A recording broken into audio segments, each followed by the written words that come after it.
today, Curtis? Well, we are going to unpackage our solar stuff. And so we're not installing today at all, right? We can't. And why can't we? Because we don't even know what we need for cables and how we're doing it. We need 2 full days to be able to do it. We really just wanted to share what we went through and what we learned in the journey to be able to pick the right RV, and maybe some of these points you'll be able to use. You know, last night we did a big, how to choose this and how to choose that, and we broke it down to budget and camping style and, being honest with, what you're really willing to do and who you really are and your skill level. Yeah. But really then today we kind of thought, no, let's just address this from how we chose our RV. Because we had 3 choices. We do. Just go back one step there.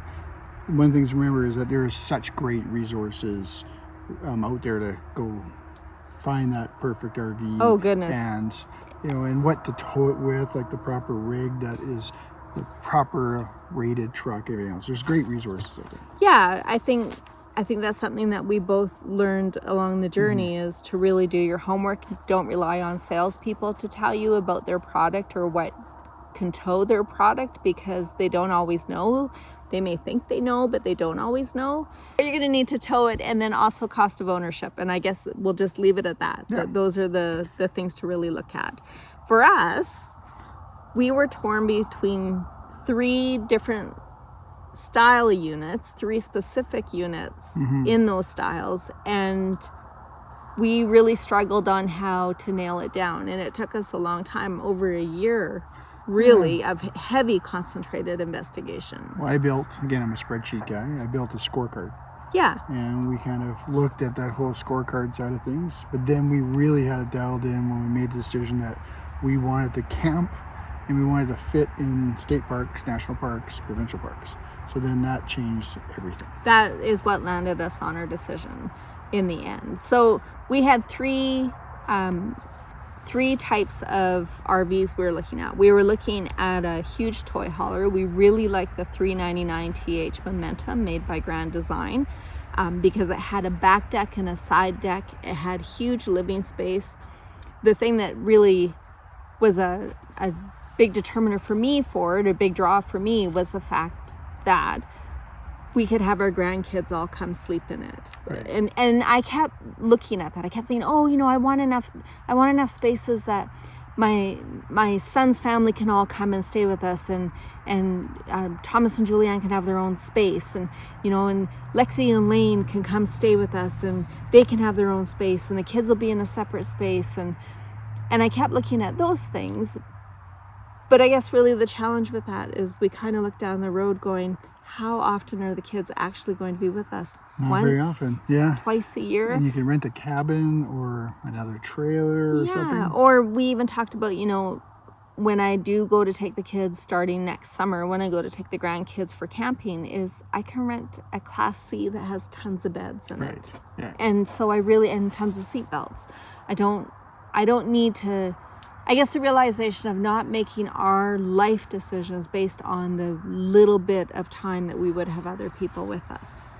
And the second unit that we were really looking at was probably a dream of mine for 30 plus years, was to get a diesel pusher motor coach. And Newmar was the one that I liked the most. And we landed on that 4369 floor plan.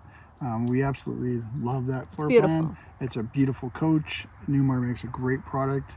The Dutch Star is a good mid-grade of their lineup, but still a top-of-the-line coach. Yeah, still an amazing coach. But they make things that are, for us anyways, totally not affordable. But we'd have to buy a used one to be able to fit in the budget. Yes. And then, of course, the big thing was, we probably have mentioned in the past, we've done this bits and pieces of this so much, I'm not sure what's actually been posted right now, but it's cost of ownership, and we're going to touch on that later on. So that was one of the units that we absolutely loved. And then we went to an RV show in Chilliwack, BC. Chilliwack? Abbotsford, Abbotsford, BC.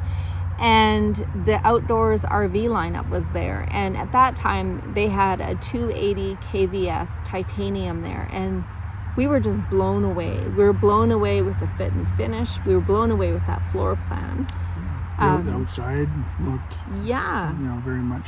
It had the auto leveling system, which is something we hadn't seen on a travel trailer. Usually that was reserved for fifth wheels and toy haulers. It wasn't something we had really seen on a travel trailer, and that was a pretty big draw. Frameless windows.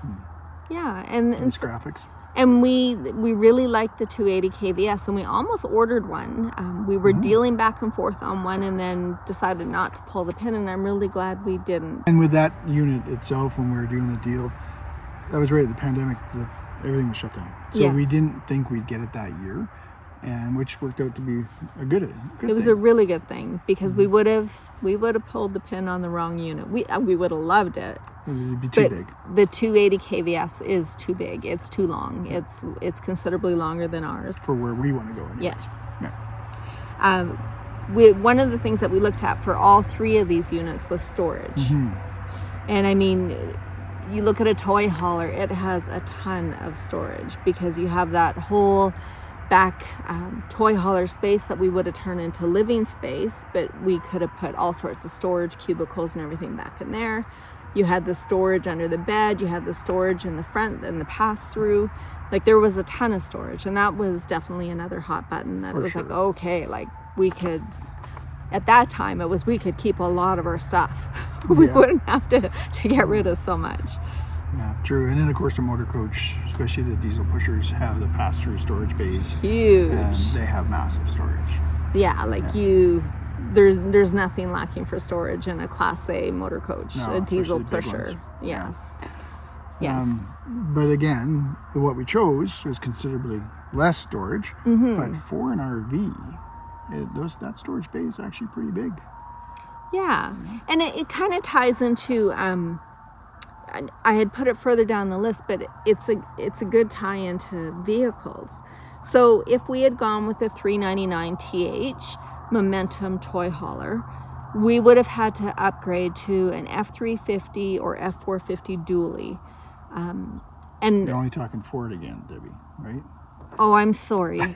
It's Ford or nothing in our house. Oh, you're with Debbie. Blue oval. She bleeds blue oval blood, people.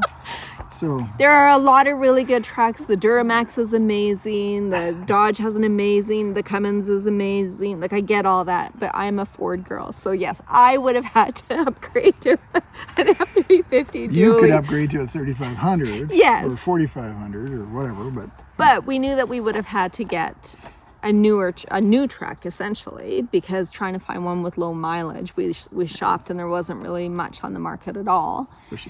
And then one of the things that we really thought of is, okay, so now we have this dually pickup. Long box crew cab, and that is going to be our main driver. And I don't have a problem driving a pickup. I think I'm a good driver.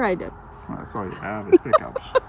You're a pickup girl. That doesn't scare me. But I have to say, when you take we currently have an F350 short box diesel. I love my truck. It's my dream truck. But when you take my truck to downtown Vancouver or downtown Edmonton or downtown any city, even downtown Kamloops, which is not a big city, you know that you're in a big truck downtown, and you really have to be watching in that. And when we looked at that and then having that extra wheel width on the back end, you don't fit well. And we see the YouTubers out there that we follow, like you follow, and you see lots of times they're parked in the middle of Neverland because they're long and they're wide. So, and that was something that was definitely a negative for us, even though I would have loved to have had an F450 or F350 dually. But the motor coach still would have been the ultimate for the fact that you could pull like a Rubicon, a two-door Rubicon or a four-door or a Gladiator or even the new Ford Raptor Bronco. But then you have another set of insurance, another thing to maintain, and another motorized vehicle and all that expense. Insurance, everything else there too. So. And two, like we looked at it as well, like coming into a site. So now you have a 45-foot, are they 45, 43-foot long rig? 43 or 44. okay, 43 or 44 foot long rig, and then you have a tow vehicle behind you. Well, that big... Oh, sorry, you're talking, I'm sorry, 43 foot, if you're talking the about 4369 It's Newmar 43 feet. Dutch Star. Yeah. When we looked at that, the other challenge with that, which was the same challenge with Momentum, is they are extremely long rigs, and they don't fit very well. You have to plan ahead everywhere you're going. You need to plan ahead for fuel. You need to plan ahead for stops. You need to plan ahead for your sites that you're going to be able to fit, and then for height. And then on top of that, now not only are you trying to fit this huge rig, but with the Dutch Star, you have a tow vehicle now that you have to park, and with the Momentum, you have a big truck. You can't back up until you disconnect. Exactly. So. But with the Momentum, now you have a big truck that you're trying to fit in the same site as well. But we still look at those units go down the road and go, oh, we wow. still drool. We totally drool. Curtis more for the Dutch Star, me for the big toy haulers. When I see one of those gargantuan Momentums or the 450, what's that new brand that is out now? The Alliance. The Alliance, the Paradigm, is that what it is? I'm not sure. When they drive down the road, every time I'm like, oh, did you see that? Did you see the truck? Did you see that fifth wheel? It's beautiful. Way off track. But when we looked at going with a bumper tow travel trailer, it kind of opened up a lot of things for us, for the fact that, one, we were looking at a shorter unit, so easier to fit. We wouldn't have to upgrade our truck, although we did end up upgrading to a diesel. Yeah. But we were able to stay with a short box, single rear wheel truck, which is awesome, because that truck fits in cities. It's not totally comfortable, but it fits in cities, no problem. You did buy a lifted up truck, though, so it doesn't fit under anything. But that was the compromise. I got a lift instead of width. So she doesn't fit anywhere that requires height restrictions, but she can squeeze. There's no underground parking in my future. But, and the other thing is that we realized that by going with the bumper tow, it leaves the box of my truck wide open for storage. So it's the toy. It's the toy hauler. And then we only had one motorized vehicle, which made a huge difference for maintenance and cost of ownership. Insurance on a travel trailer was surprisingly dirt cheap, where I don't even know what the insurance is on a big $300,000, $400,000 used motor coach. Like, I'm thinking it's high. I don't think we'd be affording replacement insurance. No, when I insured my car, you realize how expensive that was. Yes. So maybe that motor coach would be the same thing. For those of you who have them out there, I'd be curious to know. Maybe put in the comments about what your insurance is on there, because I never did find that, but never looked. No. Okay. All three of them, I'll touch on this one, all three of them had incredibly beautiful windows and awesome natural light. It didn't matter. The Grand Designs are beautiful. The Grand Designs are just amazing, the windows they have in them. And that was the first thing that drew me to that unit, was just the windows were astounding, and that side deck was sweet. But the Dutch Star has beautiful windows. They're shorter because it's a motorhome. And they put the cabinets off. Yes, and I've never liked that. Yeah, we already talked about it for getting one. We'd remove those cabinets, put bigger windows in, because we're sick, and we'd renovate it because it's an illness. So you spend $350,000, $400,000, and you modify renovate, take out what they put in. Yeah. And then our trailer that we bought, the 250RDS, the thing that drew us to it was it had incredible natural light, but it had that beautiful rear dinette with the gargantuan window in the back that I've shown pictures of before, that it is just so lovely to back into a site and you have a beautiful lake view, like this kind of a view, and it's peaceful. And I love that window. I spend a lot of time in the dinette. The cushions aren't comfortable, but the window is amazing. I think it's the last item there I'll quickly touch on, because we just did this here recently, is pulling into site. I mean, if you look at that Momentum, you're typically going to a larger site, and it's probably not bad, or it's a pull-through if you're at one of those pull-through kind of things. But if you're in a tight site, that's a big unit. But again, an F450 type truck has the sharper turning. Amazing turning radius. And it's a fifth wheel, so you can get into some spots that are pretty tight, pretty amazing. For sure. But you are in a bigger site with some clearing above you, because some of the sites we've been to have low branches, so you'll never fit in with one of those tall units. Ours is 11'7", and we've been just close. Just close. So if you have something 13.6, you're very tall. But that thing sets up pretty fast, like Debbie already mentioned. It does have auto level. Motor coach, same thing. You pull in, auto level, open your slides. You even have single buttons, like all slides out. I mean, it's crazy. So they set up pretty unbelievable. But ours had some of those bells and whistles too. Yeah, so ours has the auto level system, like we said, which is really awesome. Like we use our Anderson blocks and our Level Mate Pro to side to get it pretty much level. It doesn't pick the tires off. Yeah, and then as soon as that's done and it's blocked, we hit auto level, and now that it's repaired and it doesn't do one hand stands, which was terrifying, it's all fixed now and it works great, knock on wood, and that's amazing. We press the button and it does its deal, and yeah, it works well. It is a pain. I have to say it's not as convenient as what a Dutch Star would have been, or no, or even a fifth wheel, backing under, clicking into a fifth wheel. You know, when you get that dialed in, a bumper tow, like we just came in and we're at a pretty sharp angle, and it doesn't come off the ball very easy when you're backed in to kink yourself in the right position.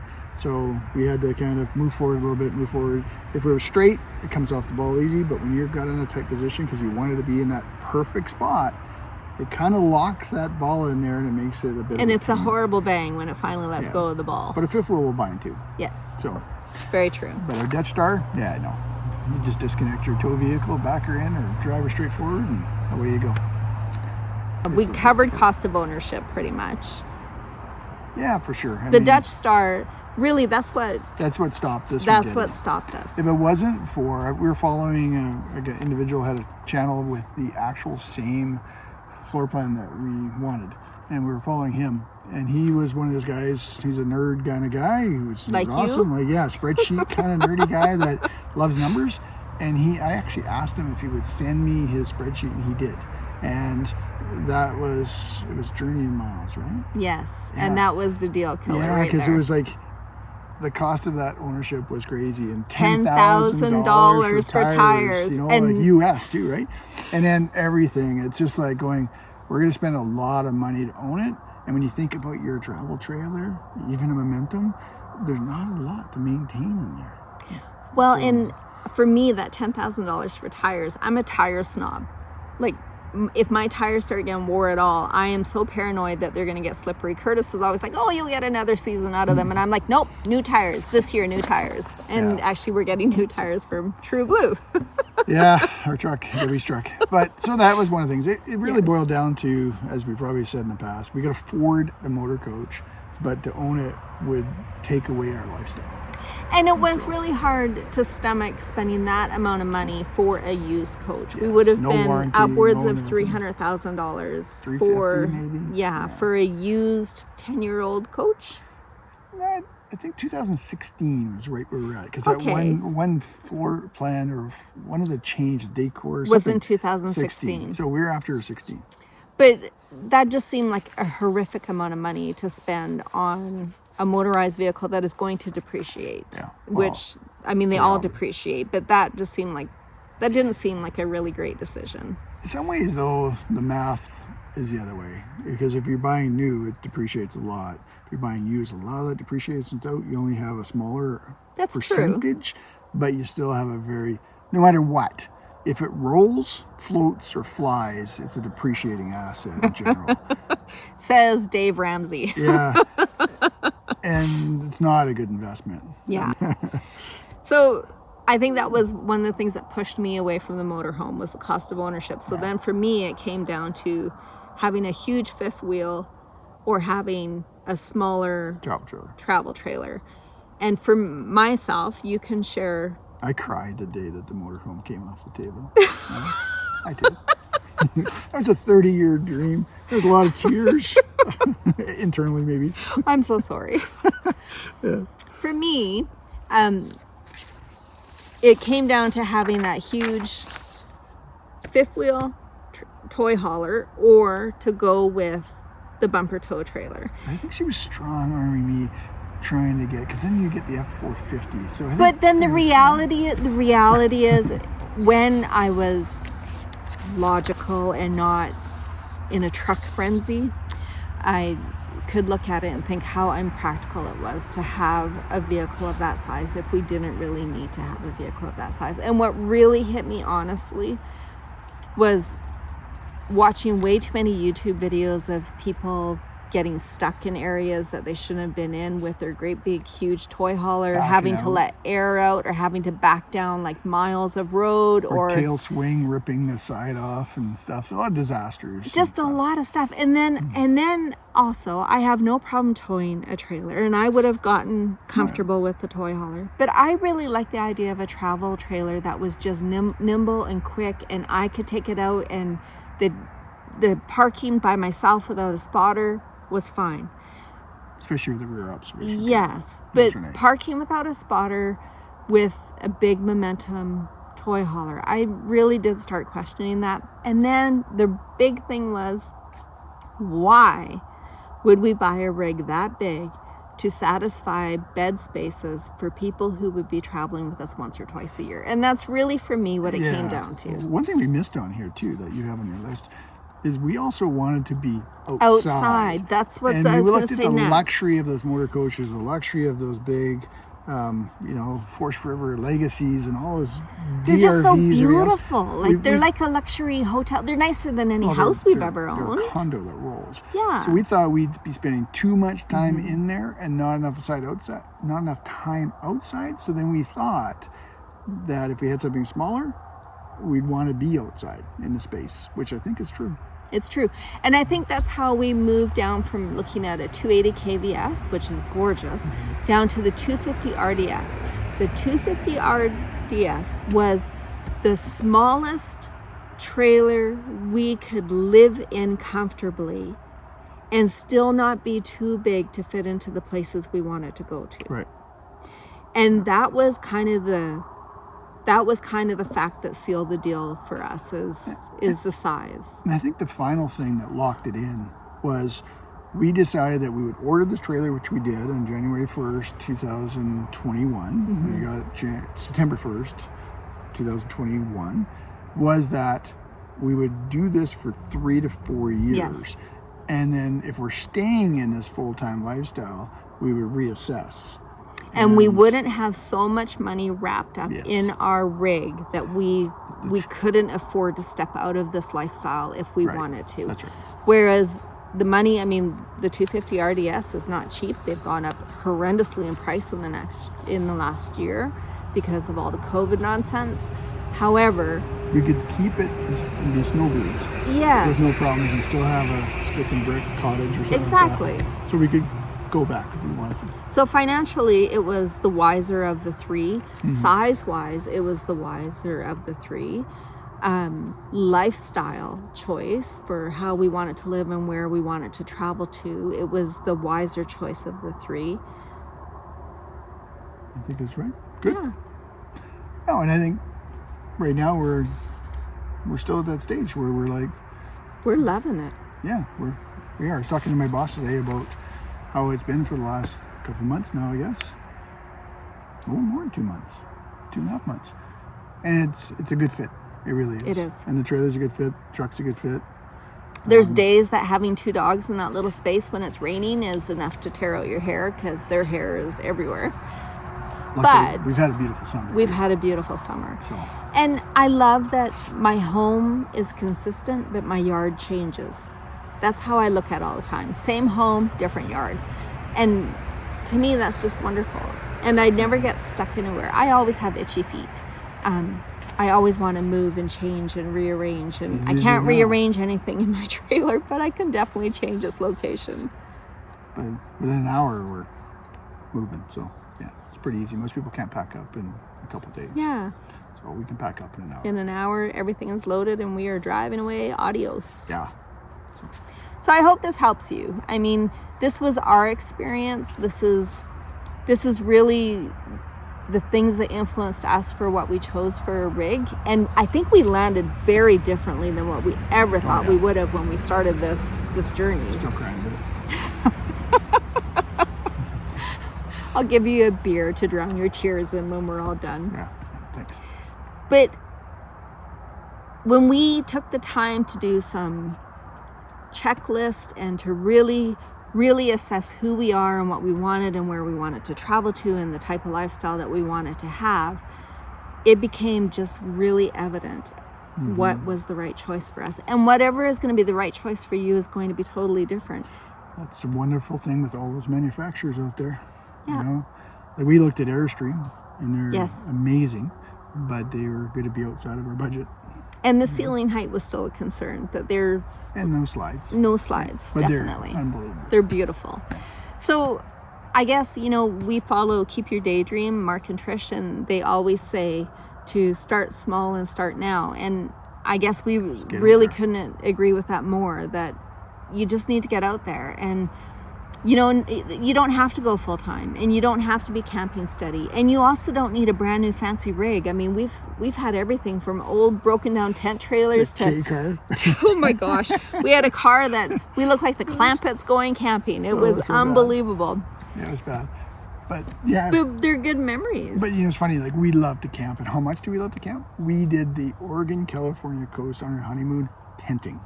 That's how much we love to camp. Yes. So- Most of our wedding gifts was camping gear Yeah. Yeah. And we spent most of our like camping life in a tent, in a tent. on the ground, wet and cold at times. Which we did love, but we're just too darn old for that now. I want a bed. I want a furnace. Never seen a tent with auto level. Right? Auto setup. Just press the button and Well, they it's have those done. twisty kind of flip things now, but Yeah, not quite the same. not quite the same. But we hope that this will help you on your journey to finding an RV and getting out there and just making the memories. I think our fondest memories with our kids were camping. When I look back at our life with our children, it's always camping. We asked them one time, I think that's what they said. It was- the camping memories. It was never the big money that we spent. No. It was never the things that we bought them or wherever we took them. It was camping. Those were the fondest memories. We had And a wonderful group of friends that we used to camp every summer with. And Yeah. it was good times. yeah, so I hope this helps, and we'll see you next week. Way better. Good chuckles in there. Oh my gosh. Hopefully I was in that.